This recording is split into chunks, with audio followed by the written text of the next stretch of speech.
para tratar justamente o que? Da LGPD, da Lei Geral de Proteção de Dados, e agora, ó, a partir do artigo 7º, tá? Então, ó, dos requisitos para o tratamento de dados, né, de dados pessoais, beleza? Então, ó, o capítulo, né, é o capítulo sobre o tratamento de dados pessoais, e agora nós vamos falar dos requisitos para tratamento de dados pessoais. Artigo 7º. O tratamento de dados pessoais somente poderá ser realizado nas seguintes hipóteses. Então, peraí, eu vou tratar dados pessoais de uma determinada pessoa. Quando, né, que o controlador, que o operador pode fazer isso aí, ó. Então vamos lá, ó. Nas seguintes hipóteses. 1. Situação óbvia, mediante o fornecimento de consentimento pelo titular. Então, eu, titular dos dados pessoais, autorizo que o controlador, que o gestor do banco de dados, que o operador, né, consequentemente, trate os meus dados pessoais ali, ok? Ou então, ó, cumprimento de obrigação legal ou regulatória pelo controlador. Por exemplo, né, uma determinação judicial, uma ordem judicial determinando o acesso ao conteúdo de uma transmissão de dados. Dados bancários, por exemplo, quebra de sigilo bancário, compreenderam? Então percebam que quando eu falo da quebra do sigilo bancário para fins de investigação criminal, para fins de instrução processual penal, eu estou no artigo 5º, inciso 12 da CF 88. E sem o consentimento do detentor da conta, eu tenho uma ordem judicial que permite, né, o tratamento de dados pessoais ali, tá? Então, tanto o inciso 1 quanto o inciso 2 são situações óbvias. Primeiro, o livre-arbítrio da pessoa em consentir que os seus dados pessoais sejam tratados pelo controlador operador, por quem faz a gestão daquele banco de dados, seja uma pessoa jurídica de direito público ou pessoa jurídica de direito privado. E segundo, nas hipóteses legais regulatórias, ok? Ok. Além disso, ó, 3.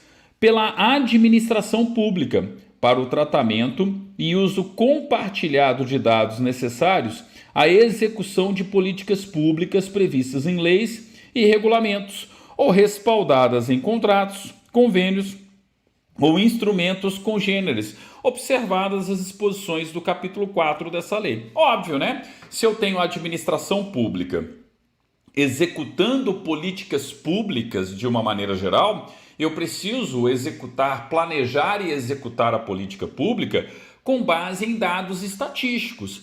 E dentro desses dados pode existir o tratamento de dados pessoais? Sim. Imagina o seguinte, vamos pegar um caso bem específico, né?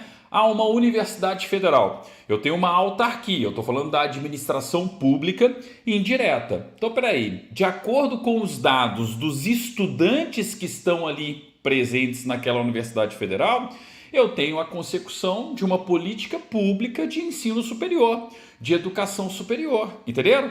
Então, diante das necessidades da universidade, diante da execução da política pública educacional, a universidade vai tratar dos dados pessoais dos respectivos alunos. Por exemplo, residência, localidade, mora perto da universidade, não mora, precisa de ampliar a moradia universitária, não precisa. É um estudante de baixa renda, ele tem que ter acesso ali gratuito ao bandejão da faculdade, entenderam? Então tem N situações em que a administração pública, obviamente, na execução de políticas públicas nas mais variadas áreas, vai precisar de dados pessoais e de trabalhar com esses dados pessoais. Outro exemplo, no campo econômico, por exemplo. Se eu vou ter uma determinada política econômica, ela precisa ser feita com planejamento, com base em dados estatísticos.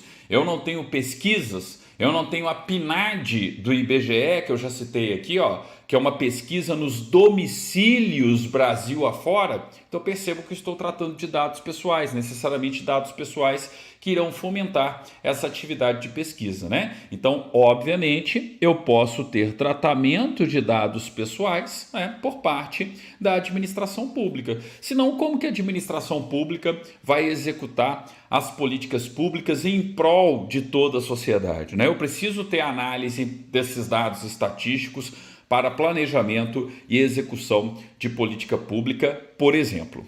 4. Para a realização de estudos por órgão de pesquisa, garantida sempre que possível a anonimização dos dados pessoais. Comentando o 3, eu já comentei o 4, porque o exemplo do IBGE e da PNAD do IBGE entra sobretudo no inciso 4, né? Quando eu venho aqui, ó, eu tenho dados estatísticos sobre as famílias brasileiras, né? E aí, ó, eu estou tendo a realização de um estudo por um órgão de pesquisa, no meu exemplo o IBGE, garantida sempre que possível a anonimização dos dados pessoais. Não sei se alguém já entrou aqui no site do IBGE, gente, o site do IBGE é fantástico, tá? Porque você tem lá, por exemplo, né, os dados estatísticos dessas PNADs que são feitas pelo Instituto Brasileiro de Geografia e Estatística. Aí eu consigo saber qual é a casa, quem é o brasileiro? Não, mas eu tenho lá, ó, todos os dados por amostra de domicílio. Então, peraí, eu tenho o dado anonimizado. Eu não sei de qual foi a família entrevistada, qual foi a pessoa, o cidadão brasileiro entrevistado pelo pesquisador do IBGE. Mas eu tenho um conjunto de dados, né, que foi justamente formado com base nesses dados individualizados, nesses dados pessoais, por exemplo, entendeu? Então, quando a gente vai aqui, ó, para o inciso 4, eu tenho, né, como melhor exemplo aí o que eu já tinha citado também como exemplo no inciso 3. É como se assim, ó, o inciso 3 ele é genérico, e aí vem o inciso 4 e especifica ainda mais, né, o inciso 5. Tranquilo? Aliás, o inciso 5 não, o inciso 3, tá? Beleza. 5. Quando necessário para a execução de contrato ou de procedimentos preliminares relacionados a contrato, do qual seja parte o titular, a pedido do titular dos dados. Gente, eu vou me mudar, tá? Eu construí uma casa e vai ligar a energia elétrica na minha casa. Não tem a empresa concessionária de energia elétrica? Não tem empresas concessionárias de serviços públicos?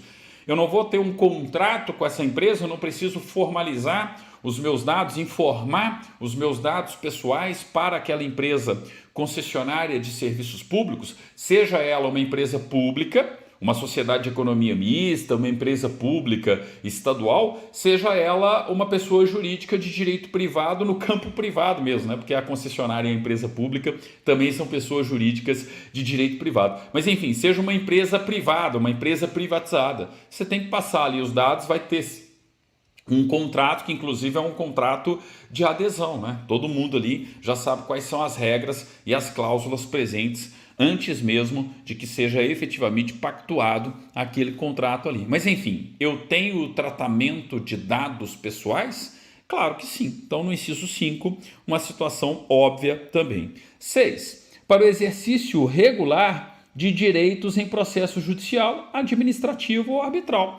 Esse último nos termos da Lei 9.307/96, que é a lei da arbitragem, tá? É o seguinte, gente, se eu tenho, né, o direito de petição, ó, artigo 5º, inciso 34. Artigo 5º, inciso 34 da CF 88, nos garante o direito de peticionar. Peticionar perante qualquer poder, tá? E peticionar tanto perante o Poder Executivo, perante a prefeitura, por exemplo, do seu município, numa questão administrativa, como também peticionar perante o Poder Judiciário. Então, ó, você pode ter um conflito de tal natureza, de tal tamanho, que seja necessário você provocar o Poder Judiciário. Qual é a função típica do Poder Judiciário? Ora, professor, o exercício da jurisdição. Aplicar a lei ao caso concreto para resolver os conflitos que foram levados ao seu conhecimento. Então você pode peticionar administrativamente, tentar resolver administrativamente uma dada situação, mas dependendo da situação, dependendo do caso concreto, você também pode peticionar perante o Poder Judiciário e tentar resolver o conflito perante o Poder Judiciário. Ou então, você pode usar a lei da arbitragem. Você tem um conflito de natureza comercial, por exemplo, eu estou falando de direitos, né, disponíveis, porque a arbitragem só pode ser utilizada para direitos disponíveis. Direito individual indisponível jamais pode ser resolvido através de arbitragem, tá? Através da lei de arbitragem, que é uma mediação. Ah, mas por exemplo, sei lá, um contrato de compra e venda, direitos, né, disponíveis. Ah, um contrato de locação disponível também, tá? Então percebam que existem formas alternativas de você resolver conflitos. Existem formas tradicionais, provocando o poder judiciário. Existe uma forma administrativa, provocando o poder competente no âmbito do meu município, por exemplo, a secretaria competente no âmbito do meu município. Em todos esses exemplos, nós não temos partes. Não existem as partes do processo administrativo, as partes do processo judicial, as partes na arbitragem, no processo arbitral. Então, peraí, gente. Se eu tenho partes, eu preciso qualificar as partes. Vocês concordam comigo? Eu preciso saber quem que é a parte autora, quem que é a parte ré, eu preciso saber nome, endereço, CPF. Eu não tenho a qualificação das partes presentes na legislação processual, por exemplo. Estou falando de dados, ó, dados pessoais. Obviamente, vai acontecer o tratamento de dados pessoais aqui. Tranquilo? Então, esse